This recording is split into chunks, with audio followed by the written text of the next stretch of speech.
BRS ఎమ్మెల్యేలలో కొంతమంది పేర్లు చెప్పమంటే వెంటనే కేటీఆర్ తర్వాత ఎక్కువగా కాంగ్రెస్ ప్రభుత్వం మీద ఫైర్ అయ్యేటువంటి ఎమ్మెల్యే పేరు మనకు పాడి కౌశిక్ రెడ్డి పేరు గుర్తుకొస్తుంది.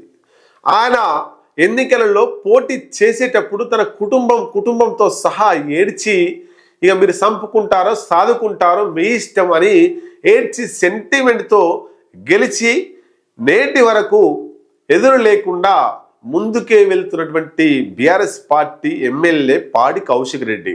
మరి ఆయన తన నియోజకవర్గంలో ఇప్పటి వరకు ఎదురు లేకుండానే బీఆర్ఎస్ పార్టీని కావచ్చు నడుపుకుంటూ వస్తున్నాడు.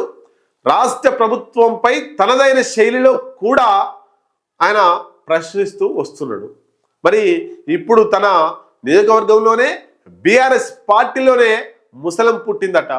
ఆయన అనుచరులు ఆయన ఆగడాలను తట్టుకోలేక వ్యక్తిగత నిర్ణయాలను తట్టుకోలేక పాడి కౌశిక్ రెడ్డికి వ్యతిరేకంగా 100 మంది ఒక రహస్య వెంచర్లో రహస్య మీటింగ్ పెట్టుకున్నారట.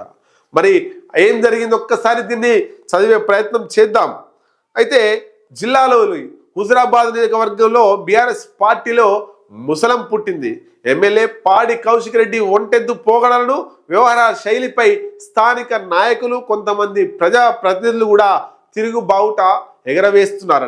గత రాత్రి జమ్మికుంట మున్సిపల్ పరిధిలోని ధర్మారంలో వెంచర్లో సుమారు 100 మంది ముఖ్య నాయకులు అత్యవసరంగా రహస్య సమావేశం కూడా నిర్వహించుకున్నారట. ఇది రాజకీయ వర్గాల్లో అటు పాడి కౌశిక్ రెడ్డి అనుచరుల్లో రాజకీయ దుమారం రేపుతున్నది. మరి ఇది ఎందుకోసం పెట్టిర్రు?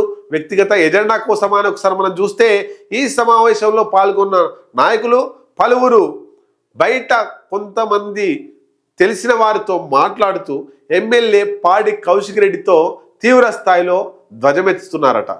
ఎమ్మెల్యే తీరు వల్ల పార్టీ నియోజకవర్గంలో భ్రష్టు పట్టబోతుందని ఆవేదన వ్యక్తం చేస్తున్నారట. పార్టీ కోసం దశాబ్దాలుగా పనిచేస్తున్న సీనియర్ నాయకులకు కనీసం ఎమ్మెల్యే పాడి కౌశిక్ రెడ్డి కనీసం మర్యాద ఇచ్చి కనీసం గౌరవించడం లేదని మండిపడ్డారట.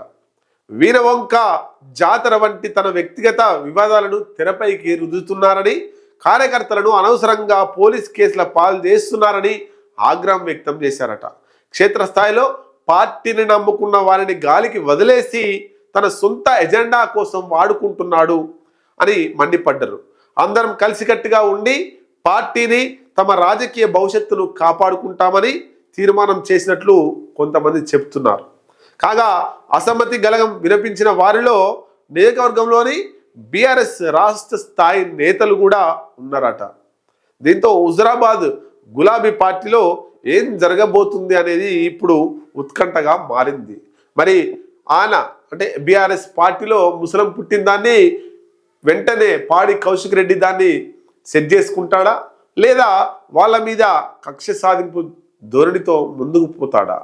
అట్లాగే ముందుకు పోతే కక్ష సాధింపు ధోరణితో పోతే మళ్ళీ వచ్చే ఎన్నికలకు ఆయనకు ఇబ్బంది కలిగే ప్రయోజనాలు నష్టాలున్నాయా లాభాలున్నాయా వేచి చూడాల్సింది.